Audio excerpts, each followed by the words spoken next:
Menyambut kontestasi pemilihan kepala daerah di tahun 2024 ini, sejumlah partai sudah mulai secara resmi memberikan dukungannya kepada bakal calon kepala daerah.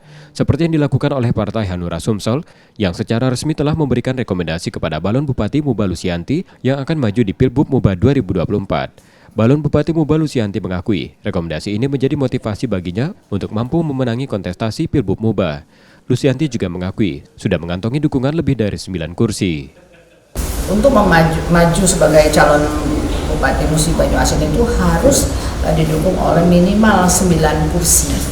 Tapi sekarang yang sudah mendukung kami insya Allah lebih dari 9. Kami sebenarnya sudah sering sparring politik dengan orang-orang yang mungkin punya keinginan, tetapi dalam hal ini kami melihat yaitu kursi yang lebih siap dan lebih tepat. Meski sudah mendapat dukungan dari Partai PKN, PKB, PAN, serta Hanura, Lusianti mengaku akan tetap merangkul sejumlah parpol lainnya. Nur Muhammad, Kompas TV, Palembang, Sumatera Selatan.